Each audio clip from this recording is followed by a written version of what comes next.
BioShock doesn't begin by taking control away from you. It begins by making direction feel necessary. You arrive in Rapture with no context, no orientation, and no understanding of what kind of place this is. As you step out of the bathysphere, you're met with the cold embrace of darkness that twists around signs of a violent uprising, leaving you uncertain, not just about where you are, but about what this place once was. Only moments before this, you witness a disturbed and malformed creature disembowel someone before your very eyes, their blood staining the carpet beneath you. Almost immediately, a voice cuts through that fear, with calm instructions and a promise of guidance.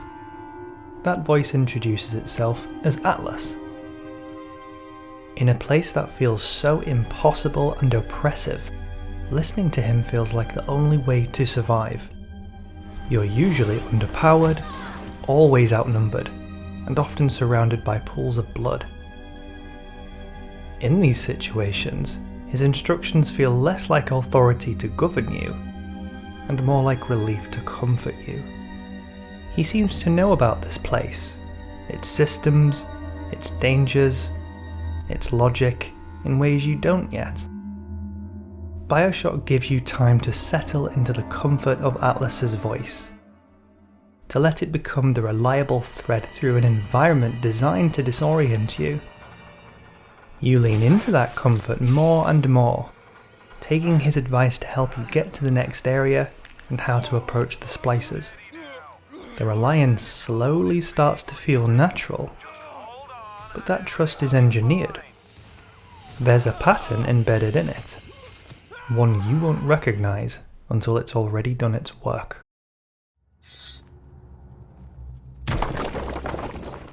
Atlas doesn't command, he asks, and asking, it turns out, is enough.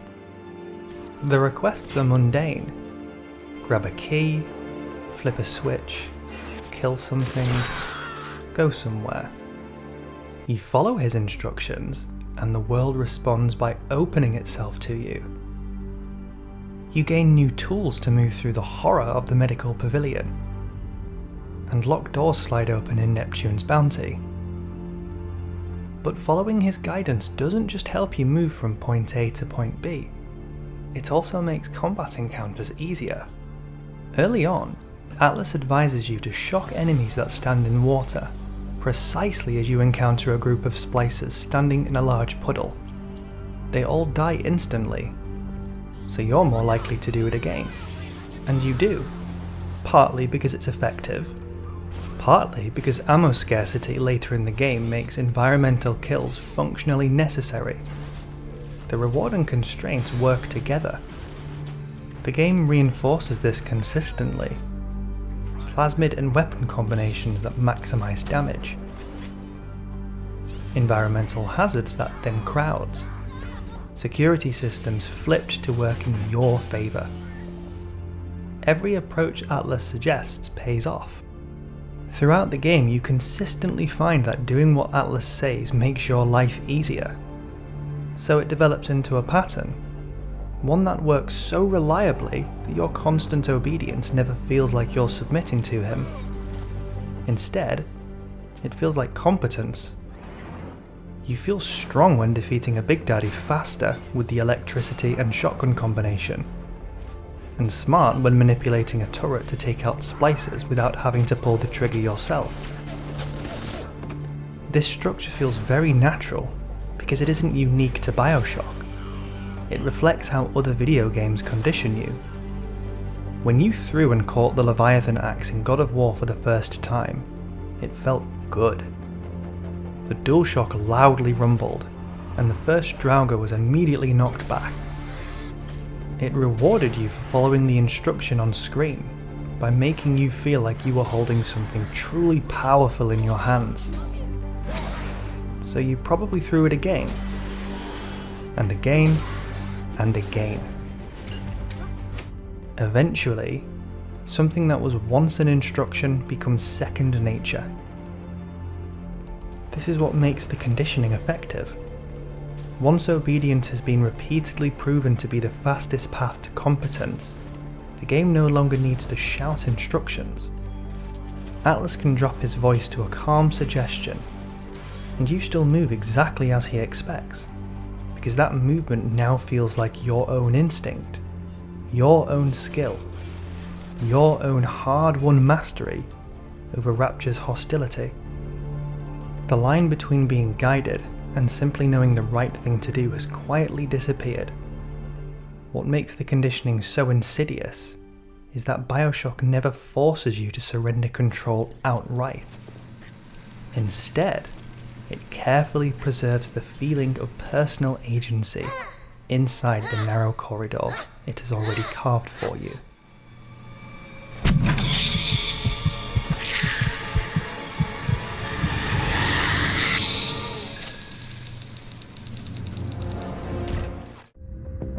And inside that corridor, the choices feel real. BioShock hands you the tools and appears to step back. You select Electrobolt for stunning crowds, Incinerate for burning through defences, or Telekinesis for hurling objects or disarming traps. You shape combat on the fly. Most crucially, you confront the Little Sisters. Harvest them for an immediate surge of Adam, accelerating your power at a terrible cost.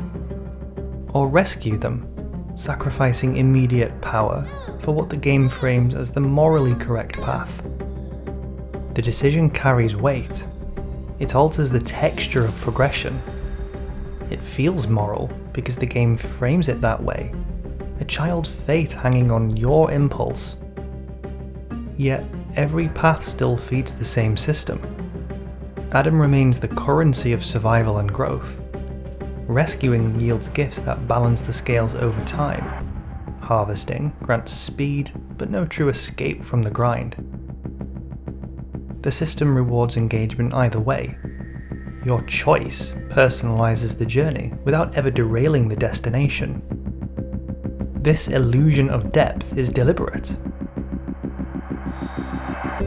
In Fort Frolic, Sander Cohen frames your obedience as artistic collaboration. You move through his staged violence, feeling like a participant in something meaningful, while following a sequence with no meaningful deviation available. You improvise wildly.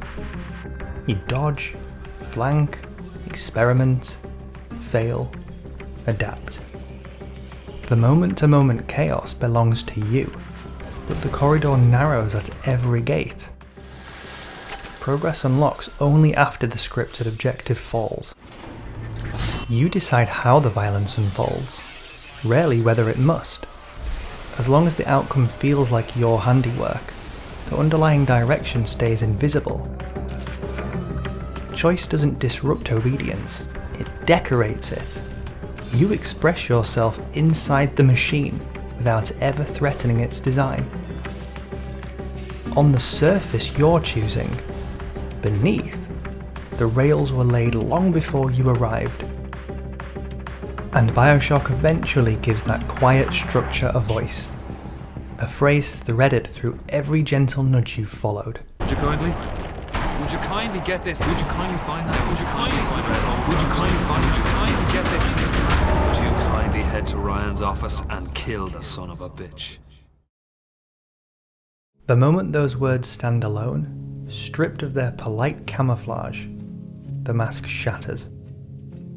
Andrew Ryan, no longer a distant tyrant, but a man confronting the puppet he helped create, forces the truth into plain view.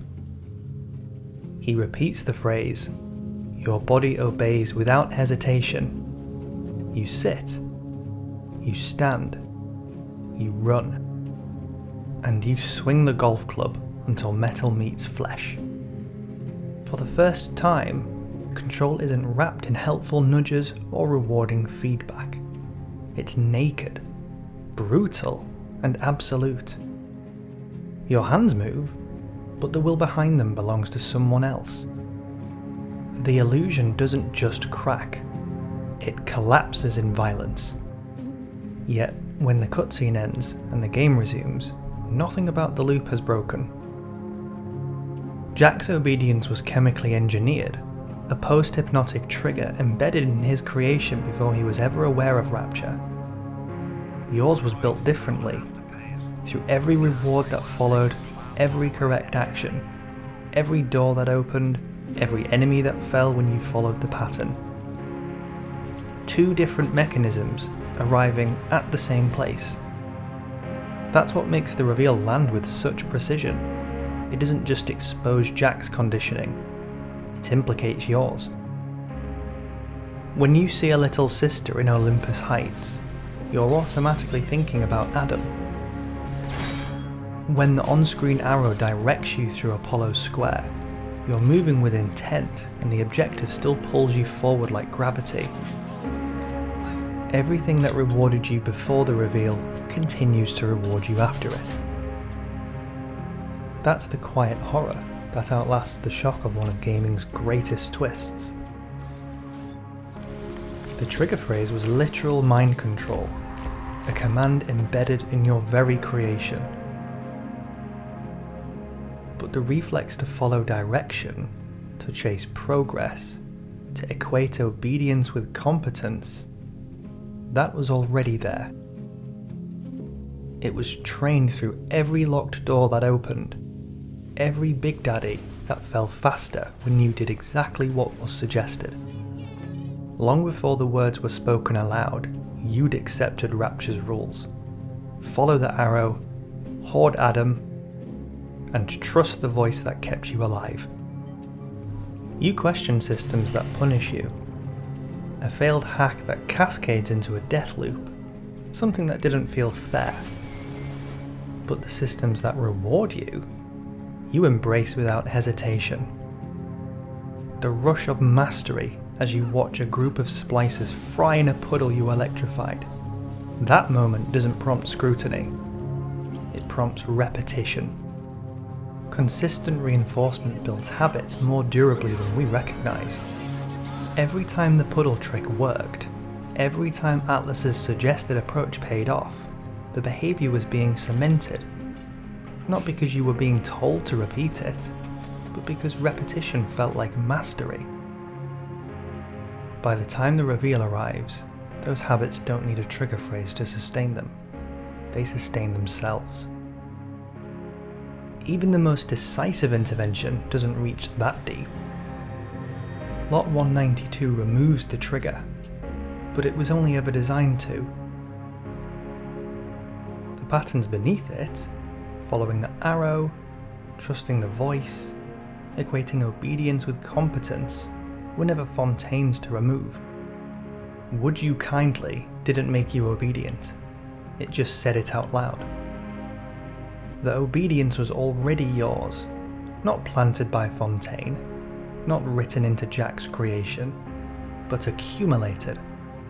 Reinforced through 10 hours of Rapture telling you that following direction was the same as being good at the game. Freedom was never the absence of chains. It was the comforting illusion that the chains were choices you made yourself.